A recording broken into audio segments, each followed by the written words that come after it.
આજે આપણે 5મા પાઠમાં ગલનગુપ્ત ઉષ્મા વિશે અભ્યાસ કરવાનો છે।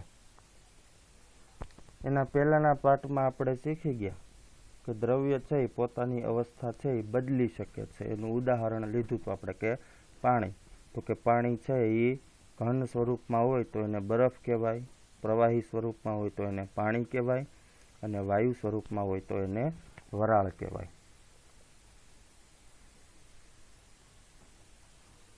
હવે જ્યારે દ્રવ્ય છે એ પોતાની અવસ્થા બદલે એ દરમિયાન એમાં શું ફેરફાર થાય, એટલે કે એવો તો કયો ફેરફાર થાય કે જે બરફ છે એ પીગળીને પાણી થઈ જાય, પાણી છે એમાંથી વરાળ થઈ જાય।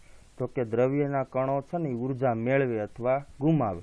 તો ક્યારે ઉર્જા મેળવે, તો કે જ્યારે બરફ છે એમાંથી પાણી બને ત્યારે દ્રવ્યના કણો છે એ શું કરે, ઉર્જા મેળવે। પાણીમાંથી વરાળ થાય ત્યારે પણ ઉર્જા મેળવે। આનાથી રિવર્સમાં લઈએ તો કે વરાળમાંથી જ્યારે પાણી થાય ને ત્યારે ઉર્જા ગુમાવે, પાણીમાંથી બરફ થાય ત્યારે પણ ઉર્જા ગુમાવે। તો આવા સંજોગોમાં છે એ દ્રવ્ય છે એ ઉર્જા મેળવે અથવા તો ગુમાવે। ત્યાર પછી કે અવસ્થા બદલવાથી દ્રવ્યના કણો ઉપર શું પ્રભાવ પડે, તો કે જ્યારે દ્રવ્યના કણો છે એ ઉર્જા મેળવે ને ત્યારે એને ગતિ ઉર્જામાં વધારો થાય અને જ્યારે દ્રવ્યના કણો ઉર્જા ગુમાવે ત્યારે એની ગતિ ઉર્જામાં ઘટાડો થાય। એટલે કે બરફ હોય, બરફ એને આપણે ઉષ્મા આપીએ, ગરમી આપીએ ત્યારે એના દ્રવ્યના કણો છે એ તાપમાન શું થશે, એનું વધશે। એટલે કે દ્રવ્યના કણોની આપણે લાક્ષણિકતા ભણી ગયા હતા કે તાપમાન જેમ વધે એમ દ્રવ્યના કણો છે એની ગતિમાં વધારો થાય। એટલે બરફમાંથી કઈ અવસ્થા પ્રાપ્ત કરી લે, પ્રવાહી એટલે કે પાણી, એમ પાણીને આપણે ઉષ્મા આપીએ એટલે પાણીમાંથી કઈ અવસ્થા પ્રાપ્ત કરી લે, વરાળ। એનો જ પ્રશ્ન છે જો કે તાપમાન વધારતા ઘન પદાર્થ છે એ પીગળી અને પ્રવાહી સ્વરૂપમાં સંપૂર્ણ રૂપાંતર પામી જાય। શા માટે, શા માટે એવું થાય કે આપણે તાપમાનને આપણે વધારીએ તો ઘન પદાર્થ છે એ પીગળી અને પ્રવાહી સ્વરૂપ ધારણ કરી લે? તો કે જો ઘન પદાર્થનું તાપમાન વધતા એના કણોની ગતિ ઉર્જા વધે છે। એટલે કે જેવું આપણે ઘન પદાર્થને તાપમાન આપીએ, ઉષ્મા આપીએ એટલે એના કણોની ગતિ ઉર્જામાં શું થાય, વધારો થાય। એટલે ગતિ ઉર્જામાં વધારો થવાથી કણ છે વધુ ઝડપથી કંપન કરવા લાગે। એટલે બરફમાં રહેલા જે દ્રવ્યના કણો છે ને એ શું થાય, એનું કંપન છે એ વધી જાય। એટલે એટલું વધી જાય કે એ જે પરસ્પર દ્રવ્યના કણો છે એ જે આકર્ષણ બળથી જોડાયેલા હોય એ આકર્ષણ બળમાંથી મુક્ત થઈ જાય। એટલે કે એનું આકર્ષણ બળ છે એ નબળું પડી જાય। એટલે ઉષ્મા દ્વારા આપવામાં આવેલી ઉર્જા છે એ કણો વચ્ચેના આકર્ષણ બળની ઉપરવટ જાય છે, જેથી કણ પોતાનું નિયત સ્થાન છોડીને વધુ સ્વતંત્ર રીતે ગતિ કરવા લાગે છે।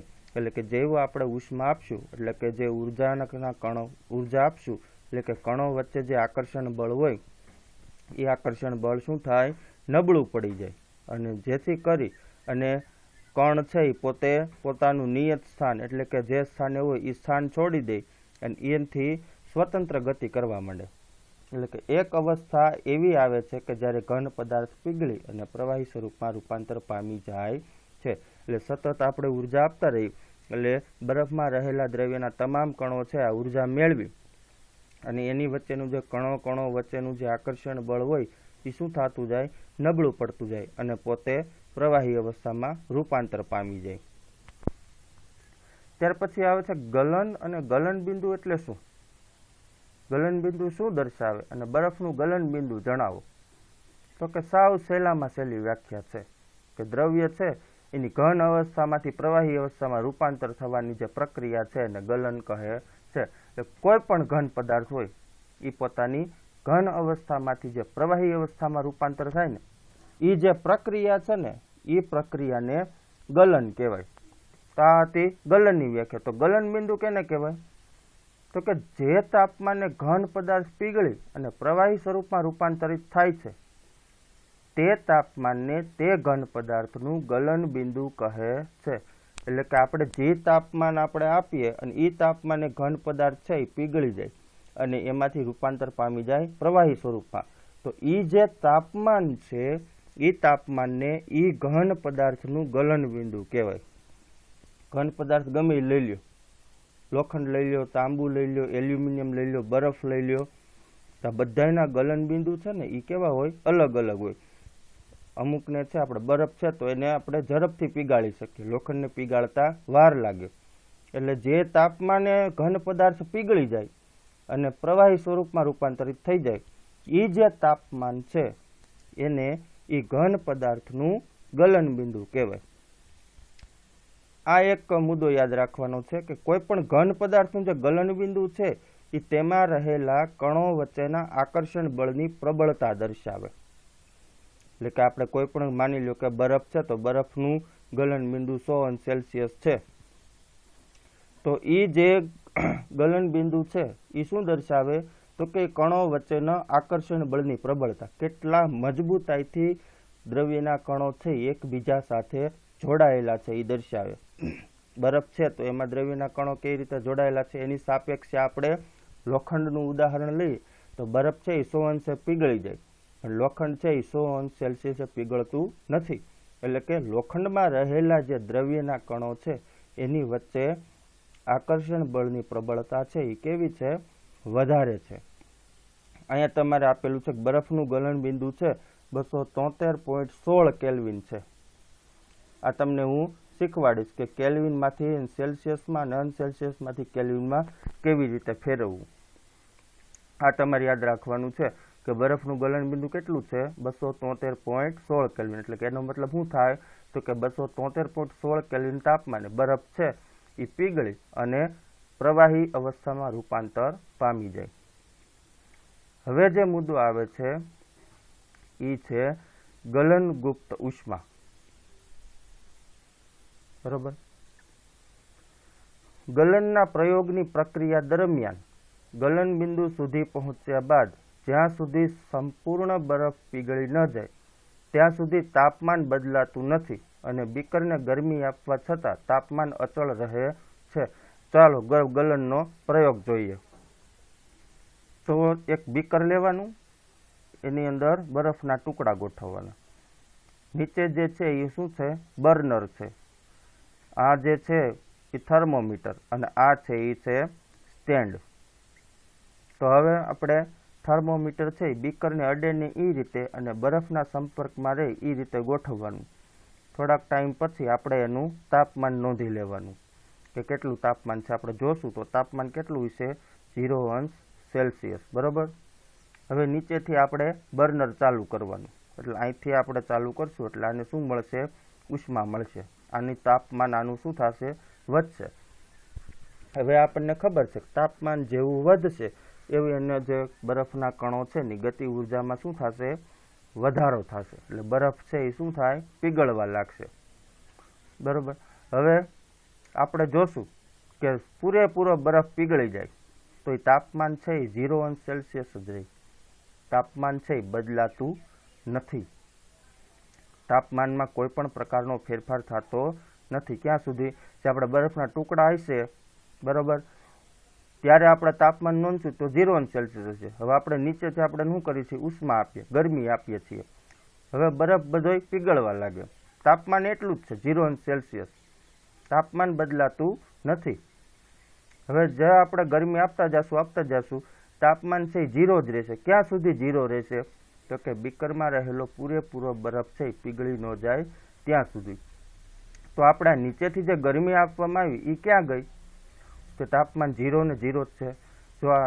તો એ જે ઉષ્મા છે આપણે બીકરને આપેલી છે એ ઉષ્મા બીકરની અંદરના જે બરફના કણો રહેલા હોય એ બરફના કણોમાં છુપાયેલી હોય. એટલા માટે એને શું કહેવાય? ગલન ગુપ્ત ઉષ્મા. એવું જ પાછું હવે પાછા આપણે જેવો બરફ બધો પીગળી જાય ઉષ્મા આપવાનું ચાલુ રાખવું. ઉષ્મા આપવાનું ચાલુ રાખશું, બરફ બધો પીગળી જશે એટલે તાપમાન પાછું વધશે. તાપમાન વધી અને કેટલા અંશે જશે? 100 અંશ સેલ્સિયસ સુધી જશે. 100 અંશ સેલ્સિયસે છે આ પ્રવાહી છે એ શું થશે? ઉકળવા મળશે. પાણી છે હવે 100 અંશ સેલ્સિયસ તાપમાને આ જે પાણી છે એનું તાપમાન છે 100 અંશે સ્થિર થઈ જશે.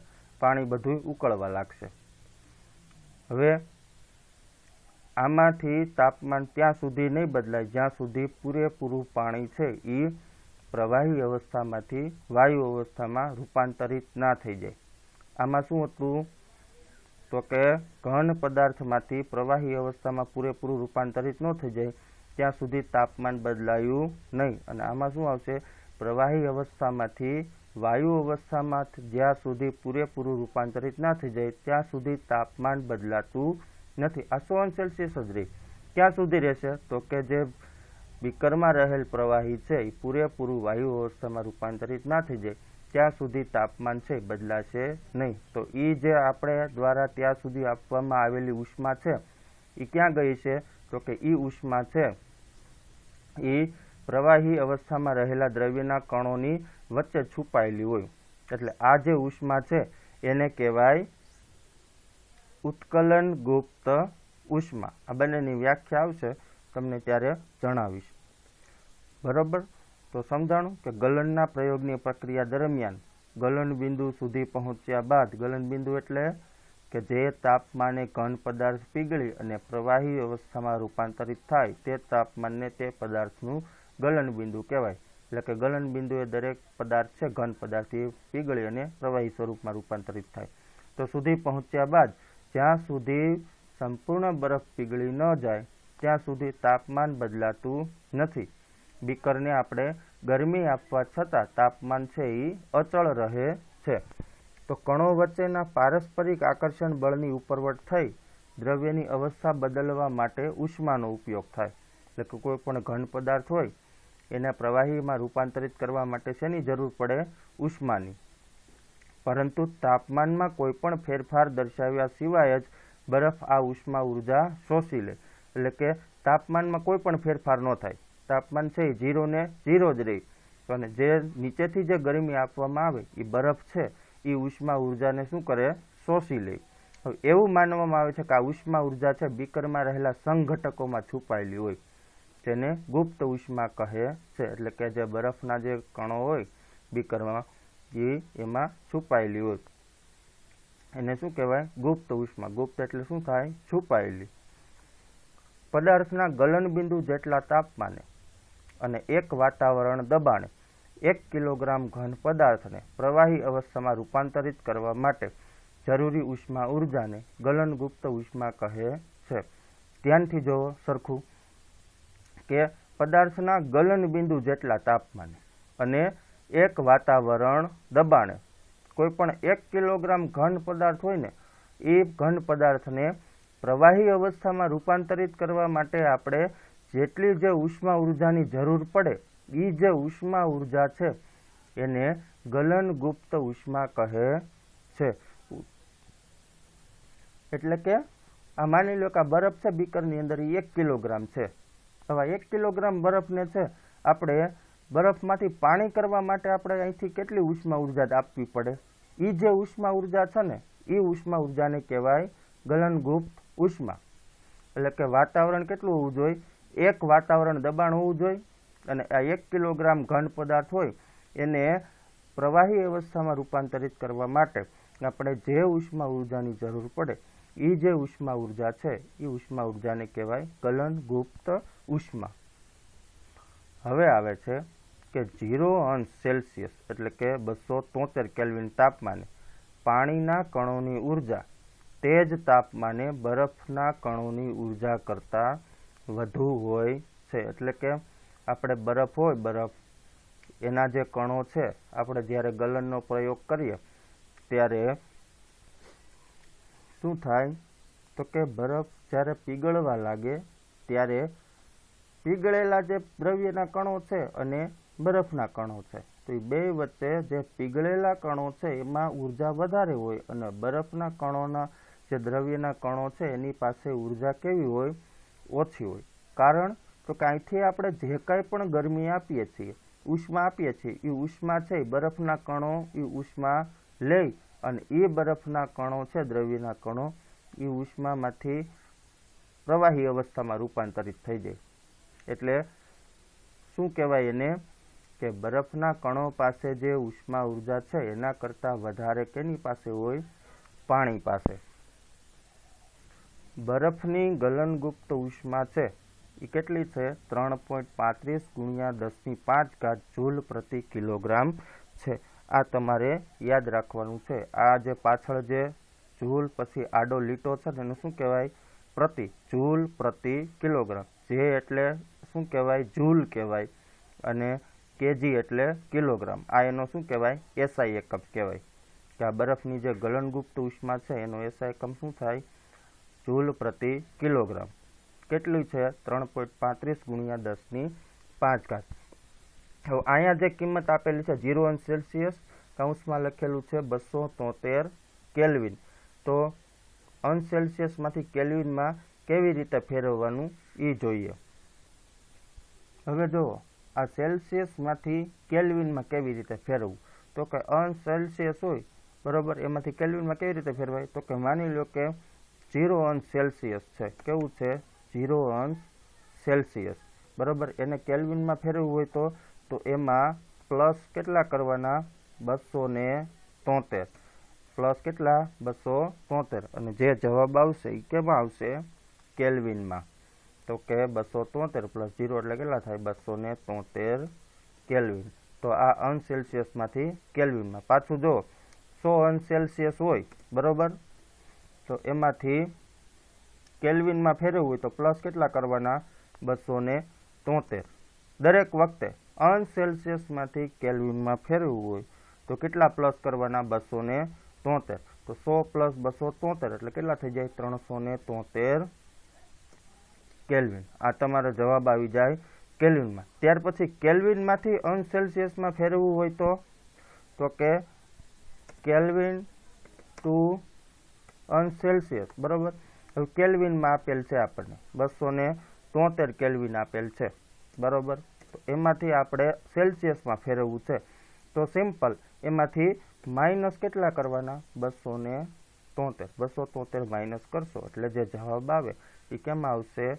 અંશ સેલ્સિયસમાં. તો આ થઈ ગયું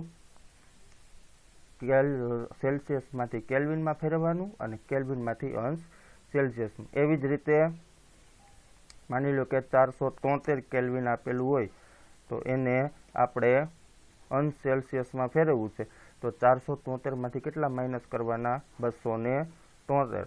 તો જે જવાબ આવશે એ કેટલો આવશે? 200 અંશ સેલ્સિયસ. તો આ તમારે ખાલી સિમ્પલ એટલું યાદ રાખવાનું કે અંશ સેલ્સિયસમાંથી કેલ્વિનમાં ફેરવવું હોય ત્યારે પ્લસ 273 કરવાના અને કેલ્વિનમાંથી અંશ સેલ્સિયસમાં ફેરવવું હોય તો માઇનસ 273 બરોબર. આ તમારે 1 માર્ક માટે એવી રીતના આ પ્રશ્ન પૂછાય કે 0 અંશ સેલ્સિયસ બરાબર કેટલા કેલ્વિન? તો કેટલા કહી દેવાના? 0 પ્લસ 273 એટલે 273 કેલ્વિન. અથવા તો એમ પૂછે 100 અંશ સેલ્સિયસ બરાબર કેટલા કેલ્વિન થાય? તો કે 100 પ્લસ 273. પછી ઊંધું પૂછે કે 273 કેલ્વિને કેટલા અંશ સેલ્સિયસ થાય? તો કે 273 કેલ્વિન માઇનસ 273 બરાબર 0. એવી જ રીતે પાછું પૂછે 473 કેલ્વિન હોય. આ ટૂંકમાં મેં આંકડા લખ્યા, બાકી અહીંયા ગમે એ આંકડો મૂકી દે કે 473 કેલ્વિન હોય તો એમાંથી 273 બાદ કરવાનું તો કેટલું થાય? 200 સેલ્સિયસ. વધારે હવે અનસેલ્સિયસ કેલ્વિનમાંથી છે એ હવે આપણે ફેરવવા માટે હવે આપણે આનો નેક્સ્ટ પાર્ટમાં આનો અભ્યાસ કરીશું. અત્યારે આ કંઈ તમારે ફેરબુકમાં લખવાનું નથી. એનો જો નેક્સ્ટ પાર્ટ આવશે ત્યારે હું તમને આનું ફેરબુકમાં લખવાનું કહીશ. અત્યારે તમારી ફેરબુકમાં કેટલા પ્રશ્નો લખવાના છે? 24મો પ્રશ્ન, 25મો પ્રશ્ન અને આ 26મો પ્રશ્ન. આ 3 પ્રશ્નો છે એ તમારે ફેરબુકમાં લખવાના છે. એ સિવાય બીજું કાંઈ લખવાનું નથી. તો ચાલો અહીંયા સુધી રાખીએ. હવે આપણે કાલે જોશું.